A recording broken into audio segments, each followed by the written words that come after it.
Welcome to the Ottawa Citizen and Ottawa Sun's live stream discussing the Ontario election. We are all anxiously, waiting for results to roll in and to find out who's going to form the next government. So I am Tyler Dawson. I'm the Deputy Editorial Pages editor here, and I'm David Reevely. I'm a political columnist. And we are here to go through a few of the things that have animated this campaign, that have been on people's minds as they go to the polls and all those sorts of things. And we'll start with platforms. That was sort of one of the big questions about Doug Ford's Progressive Conservatives. Other parties had fully costed platforms and things like that. You yourself exposed a rather significant error in the NDP's platform. So how important are these documents to people who are going to the polls? I think they have very different levels of importance. There are some people who just don't care about them at all. They're mainly interested in what the leaders have to say and what kinds of people they seem to be. And there are other people for whom they're extremely important. People who have things in their lives that depend on things that the government does. People who have parents waiting for placement in long-term care, who are waiting for placement in long-term care themselves. People who are looking for daycare for their kids. People who are looking for better treatment for autism. And they're looking for very specific promises from each of the platforms. So there's a huge range, I think, of interest in the material that's in there.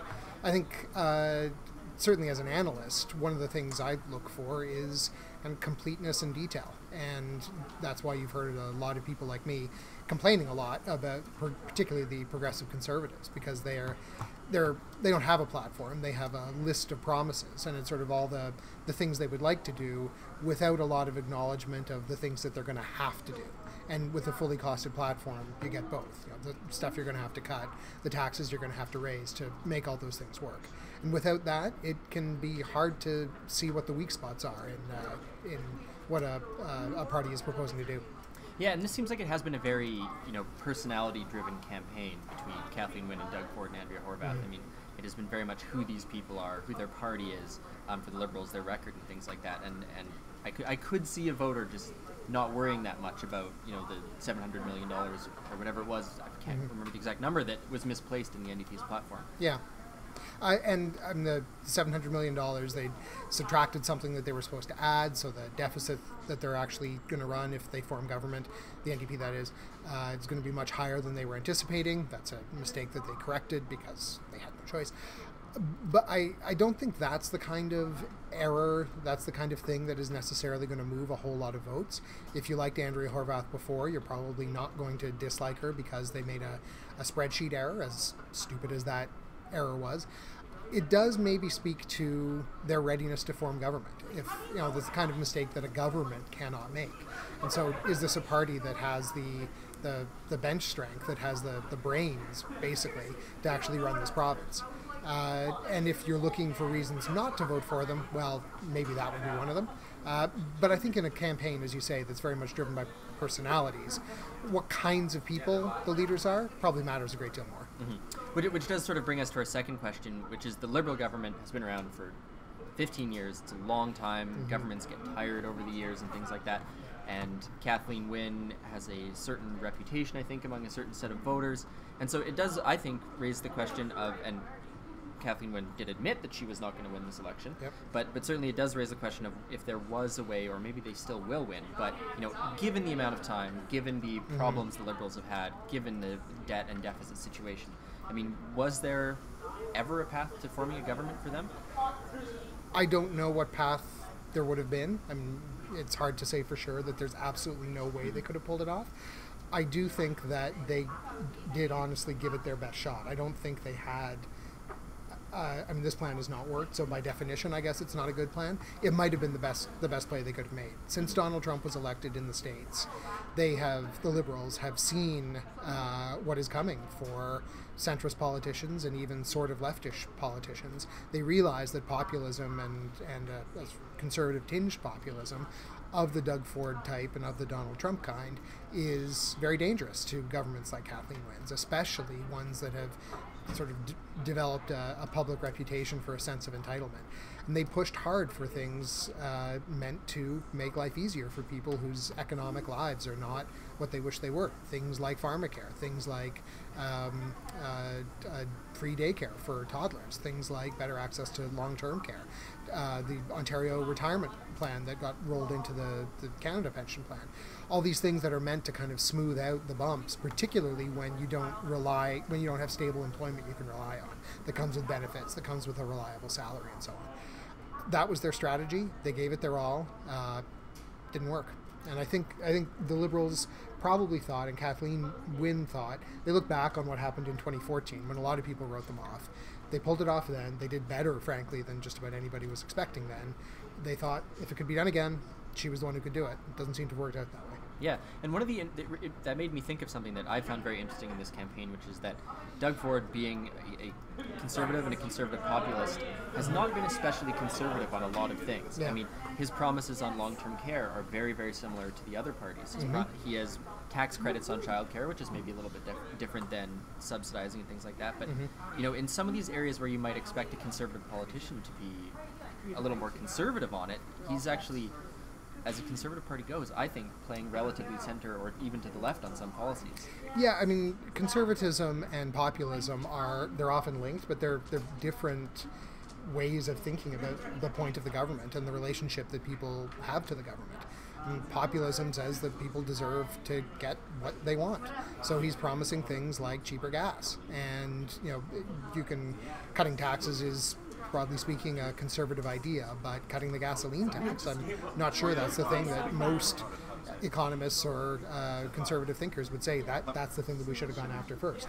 But it's a vote getter for sure, because nearly everybody buys gas and everybody wants it to be cheaper.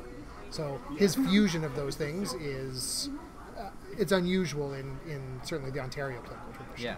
And that does bring us, I think, to the issue that was on everyone's minds leading up to the election and throughout the election, and that is the cost of hydro. Yeah. And people are concerned about their bills, and it seems to have gotten much worse, especially in rural areas, things like that.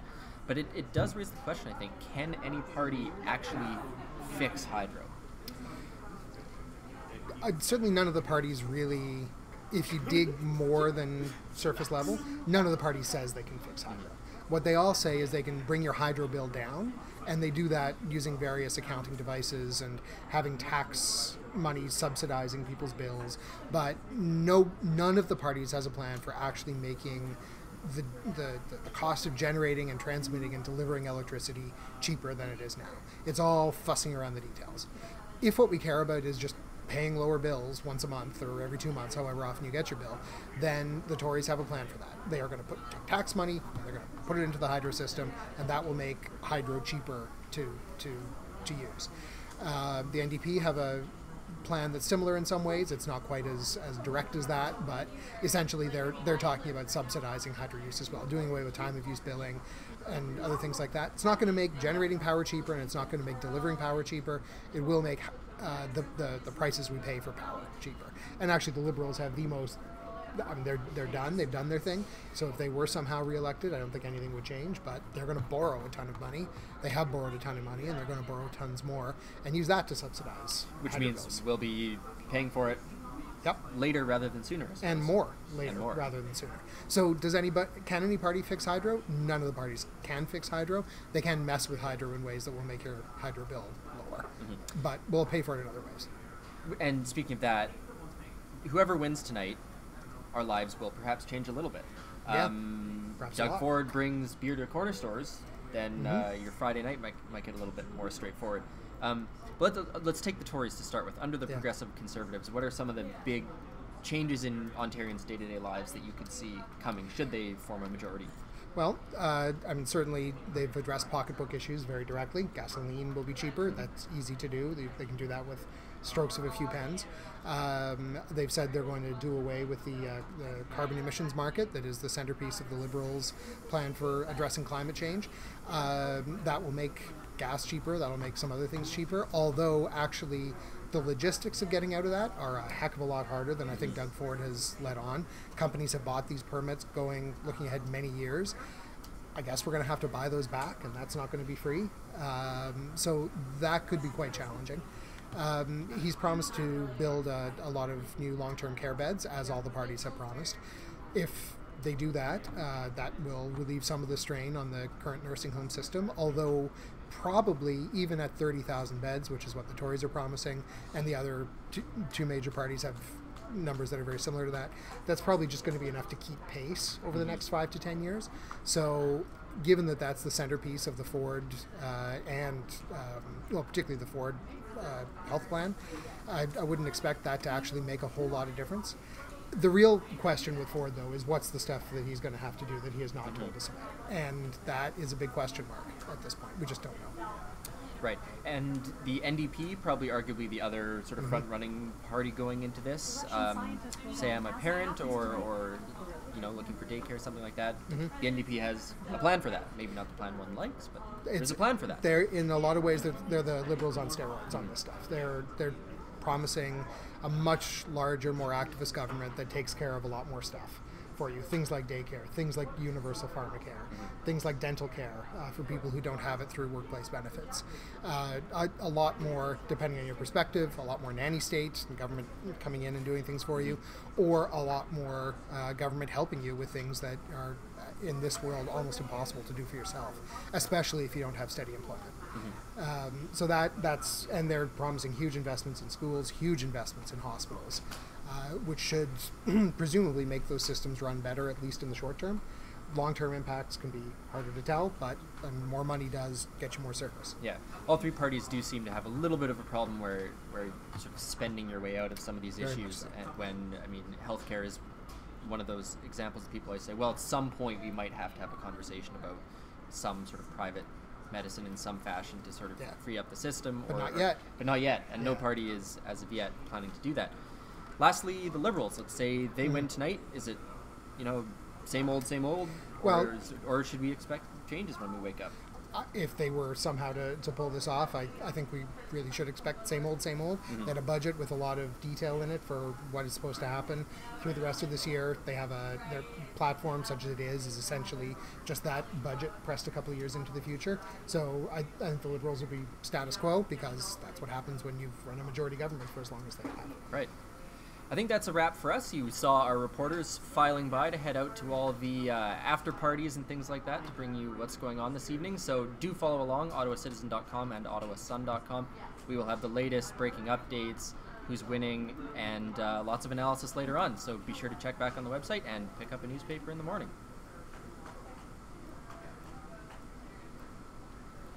Not bad. I thought I went okay.